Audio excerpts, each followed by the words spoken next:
Hey, how's it going, everyone? Today, I want to break down why I think the Portland Trailblazers are going to shock everyone this season. Now, yes, I am a Portland fan, and so of course there's going to be a little bit of bias there, but I think even when you zoom out a bit from an unbiased perspective and take the team for what it is, there's a lot more depth and talent on this team than a lot of people give them credit for. So today, I want to break that down, look at the team's depth chart, and also what we can expect from the Blazers this season and why I think they're going to be a lot better than everyone thinks. First, though, let's break down what the Blazers have done since the end of last season. The Blazers have done a handful of things this offseason, the biggest of one being trading for PNWDev. For PNWDev, the Blazers gave up Malcolm Brogdon, who was essentially an expiring contract at that point, the 14th pick in this year's draft, a future 2029 first-round pick, which is the second most favorable between 3 picks the Blazers have, and so that'll probably end up being somewhere in the mid-first-round pick, maybe late lottery, or even into the 20s, depending on how Milwaukee is in 2029, and then also 2 second-round picks. So the Blazers acquired PNWDev on draft day, and then later that evening, they drafted Donovan Clingan 7th overall. I'm not going to spend too much time talking on Donovan Clingan, as I have made a couple videos about him in the past, so check those out if you haven't already. But I think Donovan Clingan really is the center of the future for the Blazers. He's a bit more of a classic center who's just really tall and big, can play defense and do a bit of everything you hope from a center. And I really do think his defensive skills are going to be so valuable for the Blazers in the coming seasons, especially if they're hoping to compete against guys like Victor Wembanyama and Chet Holmgren in the playoffs in the future. And so I think he was the absolute steal of the draft this year. There were talks that Atlanta even wanted him #1 overall, and so the fact that the Blazers were able to land him at number 7 is huge, and I couldn't ask for a better draft pick for them. And finally, a move that's really not that big of a deal, but the Blazers signed Devontae Graham to a non-guaranteed deal, and I think that just gives the Blazers a bit of depth in the point guard spot, which is kind of cool, especially since they lost Brogdon. Devontae Graham, of course, won't need nearly the minutes that Malcolm Brogdon was taking up, and so I kind of like the signing. So those are all the moves that the Blazers have made. So now let's break down the Blazers' full depth chart and what I think is going to be their starting and bench lineups going into the season. I'm going to be listing players who could play these positions, and so you might see a couple guys doubled up on this list, but of course most of them are going to have their primary position that they're going to be getting most of their minutes from, but guys like Anthony Simons could play a bit of point guard and shooting guard a bit, so I have him on both those spots. So starting off in the point guard position, you have Scoot Henderson, Anthony Simons, and Devontae Graham. I have Scoot Henderson as the starting point guard on night 1. I know that there are talks that he may end up coming off the bench. I just believe he's more than ready to take that starting position on. He played his best basketball at the starting role last year, and so I think that shooting guard spot is definitely up for debate between Shaedon Sharpe and Anthony Simons. But regardless of who starts, Anthony Simons is definitely going to be playing some point guard minutes, and so if you want to flop Anthony and Scoot Henderson, then go for it. Now at the shooting guard spot, we have Shaedon Sharpe or Anthony Simons, depending on if he starts or not, and Delano Banton and Ryan Rupert. The big three, of course, being Shaedon Sharpe, Delano Banton, and Ryan Rupert. I think a big reason why they signed Devontae Graham to begin with was so that they could move Delano Banton to the shooting guard spot, which might complement his skill set a bit better. I think regardless of if Shaedon Sharpe is your starting shooting guard on night 1, he will quickly move into that spot as the season progresses, and so I definitely think by the end of the season he'll be your #1 guy to start at the shooting guard position. Delano Banton I think will be your immediate backup, and then Ryan Rupert will get some garbage time minutes depending on how he progresses.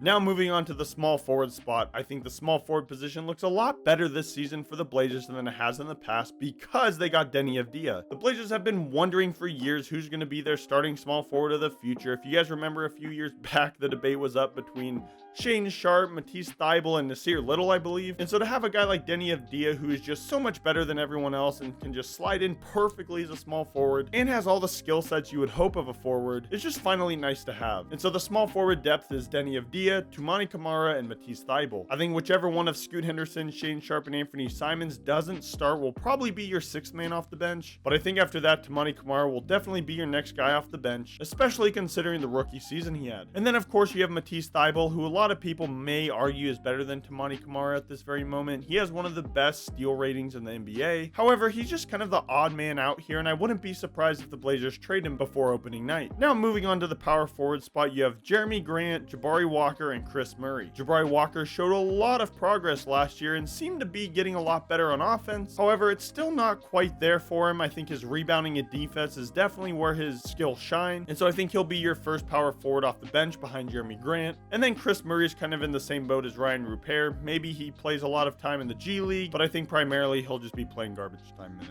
And now moving on to the center rotation, this is a problem the Blazers have not had in a long time, but they have 4 very competent centers on the roster. They have DeAndre Ayton, Donovan Clingan, Robert Williams, and Duop Reath. Duop Reath, of course, was playing mostly backup center minutes this last year, considering Robert Williams was out most of the season, and he actually did quite well, even starting some games. And so the fact that all of a sudden he's pushed to the 4th center in the lineup is kind of a bummer. But again, I don't expect Robert Williams to be on the team through the entire season, and so I do think Duop Reath could see himself playing a lot of backup minutes depending on what trades or how injuries work out this season. And so now that I have explained the whole depth chart, let me explain to you why I think the Blazers are going to be much better than people think. A lot of people, including a lot of Blazer fans, are doubting this team and considering them one of, if not the worst team in the NBA, and that assessment is just flat out wrong. We've seen teams such as the Rockets last year perform much better than expected and make a bigger splash in the Western Conference than anyone expected. OKC, of course, was that team the year prior, and even the Kings had a good season a few years back, but depending on how injuries play out this season in the Western Conference, of course, I'm not going to hope for injuries to happen to anyone, but depending on how all the stars align, if they work out in the Blazers' favor, and the Blazers have good health, then I could definitely see them working their way up the Western Conference and maybe even getting to a play-in spot. And I just don't see any way why the Blazers can't be that team this year. The Blazers are definitely a unique team in the NBA, and they arguably have one of the most dynamic young cores in the league with players that I just mentioned, plus a lot of underrated talent that doesn't get mentioned enough. Some of the underrated talent, of course, includes Toumani Camara and his elite defense, and the fact that he actually shot pretty well his rookie season considering what people were expecting. You have a few guys like Ryan Rupert and Chris Murray who may not be looking like those guys right now, but especially for Ryan Rupert, who was drafted late in the 2nd round as a developmental guy, he has the skill set and the length to become a problem one day in the NBA if he can make it to that point. Then you have Jabari Walker, who's an elite rebounder and showed a lot of progress in his 2nd season, and considering what I've seen, it sounds like he's just a workaholic and there's not a lot of people who work harder than him. And even if you take these underrated players aside, the Blazers still have hopes of seeing huge leaps from some of their star players. Blazer fans hope to see a huge leap from Scoot Henderson in his 2nd year, as well as seeing a breakout season from Shane Sharp in year 3 if he's healthy, one that I think could rival that of Jonathan Kuminga's this last year. I think the Blazers will see an immediate defensive impact from Donovan Clingan and the benefits of Denny Avdia's do-it-all kind of play style, since he can pass, play defense, score the ball, shoot, rebound, etc. And so I just don't see a world where this team is worse than they were last year. Last year they finished off the season 21-61, and their current line for the Blazers is set at 21.5, which is the 3rd worst in the NBA. And so of course it's going to take a lot for the Blazers to really make that push for the play-in or even the playoffs this year. And call me crazy, but if the Blazers see Scoot Henderson and Shane Sharp make the exact leaps that we're hoping for, Clingan earns a spot on the all-defensive team as a rookie, DeAndre Ayton continues to average close to 20 and 10 every game, Denny Avdia improves upon his shooting splits from last season, and the Blazers make some smart moves and trade some of the veterans like Robert Williams and Matisse Thybulle, then I just don't see a world where the Blazers aren't finding themselves in the 11 to 13 range in the West. Now 13 of course might not be the best, but again, depending on injuries, that might be a bit closer to that 9 to 10 range. So a little bit of optimism for you today. Maybe I'm crazy and just totally blowing this all out of the water, but I really do believe that not enough people are talking about the Blazers and their depth and how good they could actually be this season. It might not even be as much I think they're going to be a playoff team or make it to the finals or anything crazy, but every time I see something about the Blazers being one of the worst, if not the worst team in the NBA this year, even behind teams like the Brooklyn Nets and the Washington Wizards, it just gets me frustrated, hence why I'm making this video. Anyways, I hope you enjoyed the video. Comment below and let me know your prediction for the Blazers and how good you'll think they'll be this season. And if you want to see me make a video like this about another team, make sure to comment below as well. Make sure to like the video and subscribe for more basketball and Blazers content, and until next time, I'll see you later.